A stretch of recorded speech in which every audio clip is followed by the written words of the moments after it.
करमाळा तालुक्यामध्ये 2-3 दिवस झालेला अतिवृष्टी पाऊस असेल, तसेच सीना नदीचा पूर असेल, अनेक तलाव देखील भरलेले आहेत। सध्या मांगी तलावाचा सांडवा जो आहे तो भरून वाहत असताना आपण पाहू शकतो की या ठिकाणी करमाळा तालुक्यातील पोत्रे या ठिकाणी आहे तो हा जो आहे तो सांडव्यातून जे आहे ते पाणी वाहत असताना आपण पाहू शकतो की शेती पिकांचं देखील मोठ्या प्रमाणात आहे ते नुकसान झाल्याचे चित्र जे आहे ते या ठिकाणी आपल्याला पाहायला मिळतं। आपण पाहू शकतो की या ज्या पात्रातील ऊस आहे तो देखील सध्या पाण्याखाली असल्याचे चित्र पाहायला मिळतंय।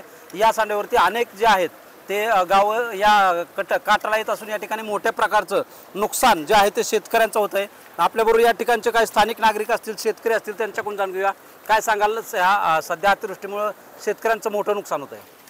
आज या ठिकाणी मला वाटतं की हा करमाळा तालुक्यासाठी तिसरा महापौर म्हणलं तरी काय वावगं ठरणार नाही, कारण हा तिसरा महापौर या ठिकाणी आलेला आहे आणि शेतकऱ्यांचं अतोनात त्या ठिकाणी नुकसान झालेलं आहे। माझी शासनाला हात जोडून विनंती आहे की शासनाने कुठलाही विचार न करता ज्यावेळेस विमानामध्ये माणूस मयत होतो त्यावेळेस त्याच्या विम्याची रक्कम किती पट असते हे आपल्याला त्या ठिकाणी लक्षात येते। परंतु जर आता सरकारने या ठिकाणी जर शेतकऱ्याला मदत नाही केली तर शेतकऱ्याला आत्महत्या केल्याशिवाय पर्याय नाही आहे।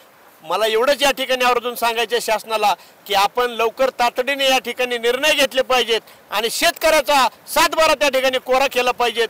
जर आपण निर्णय घेतला आणि शेतकऱ्याचा सातबारा जर त्या ठिकाणी कोरा केला तर कुठेतरी शेतकऱ्याला जगण्यासाठी त्या ठिकाणी जीवदान मिळणार आहे। अजून देखील आपल्या ठिकाणी नागरिक आहेत, आपण पाहू शकतो की त्यांच्याकडून शिवा आपण जाणून घेऊया काय तुम्हाला काय प्रतिक्रिया द्यायची। नदी पात्रात पहिलं पाणी ह्याच्यापेक्षा बी जास्त बसत होतं, पण काही नदीकडेच्यांनी अतिक्रमण केल्यामुळे नदीपात्राने पाणी बाहेर सोडलेलं आहे आणि बाहेरच्या लोकांची नदीपात्राच्या बाहेरच्या लोकांची भरपूर नुकसान झाली।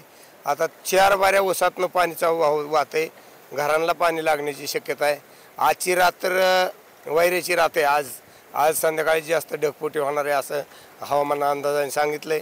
पण आता नावेला जे घरं सोडून बी जाता येत नाही, कारण घरं कसा सोडीन शेतकरी तरी घर पण जीवावरच बेतण्यावर मग आत्महत्या, दुसरा काय पर्याय। काय मागणं सरकारला? सरकारने फक्त जागा राहून आमच्यासाठी थोडंफार केलं पाहिजे। आम्ही सरकारला निवडून दिले त्याची परतफेड त्या सरकारने केली पाहिजे, कारण अडचणीत आल्यावर शेतकरी फक्त मागतो, नाही तर मागणारा शेतकरी कधीच नाही। शेतकरी जेव्हा अडचणीत आले येईन तेव्हाच कोणाकडे तरी हात पसरायची लक्षणं त्याची दिसतात, तर अजिबात कोणाला काय मागत नाही। अजून देखील नागरिक आपल्या बरोबर आहेत, काय सांगायचं तुम्हाला, काय बोलायचं? शेतकऱ्यांचे अतोनात नुकसान झालेले आहे या ठिकाणी आणि रात्रीच्या पावसामुळे आणि वादळामुळे अक्षरशः ऊसाच्या पिकाचं पूर्ण नुकसान झाले। ऊस पूर्णतः जमिनोद्ध्वस्त झालेले आहेत, तरी सरकारने याची दक्षता घेऊन लवकरात लवकर शेतकऱ्यांना मदत करावी, शेतकऱ्याचे सातबारे कोरे करण्याचा प्रयत्न करावा।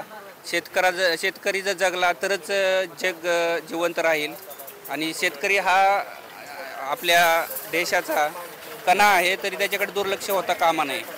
धन्यवाद। या ठिकाणी अजून देखील नागरिक आपल्या बरोबर आहेत। हॅलो, सध्याची परिस्थिती फार बिकट आहे। सध्या सगळीकडे पाणी आणि जमिनी शेतात सगळी पिकं नष्ट झालेली आहेत। सरकारने सरसकट पंचनामे करून आणि ओला दुष्काळ जाहीर करावा आणि कर्जमुक्ती करावी ही शेतकऱ्याची गरज आहे आज सध्या। तरी सरकारने लवकरात लवकर देवाभावानी आशीर्वाद पडावा। तुम्हाला काय? प्रथमतः TV9चे आभार आहेत। आम्ही आमच्या पोत्रे गावात तुम्ही पोहोचलात। खरं तर ना भूतो ना भविष्यात असा हा महापूर म्हणजेच बऱ्याच वर्षानंतर हा महापूर झालेला आहे। वरती आमच्या मांगी तळ आहे, त्या मांगी तळाचा जो सांडवा येतो ते सांडव्यातून मोठा प्रचंड असा सांडव्याद्वारे पाणी येते। जर वरती बाजूक पाऊस झाला तर आमचं पोत्रे गाव हे आणखीनही म्हणजे हे होणार आहे, म्हणजे पाण्याखाली जाईल आणि यामुळे जे कडचं नुकसान आहे ते भरपूर नुकसान होणार आहे। यामुळे शेतकऱ्यांनी या नुकसानीची भरपाई केली पाहिजे। नक्कीच आपण पाहतो की या ठिकाणी जे आहे ते TV9 आहे शेतकऱ्याच्या बांधावर पोचल्यानंतर शेतकऱ्यांकडून TV9चे आभार मानत जे आहेत शेतकऱ्यांच्या ज्या मागण्या आहेत ते सातबारा आहे तो त्यांचा कोरा झाला पाहिजे वर लवकरात लवकर जी मदत आहे ती सरकारने आम्हाला द्यावी अशी मागणी जी आहे ती या शेतकरी वर्गामधून केली जाते। शीतलकुमार मोठे, TV9 मराठी, करमाळा, सोलापूर।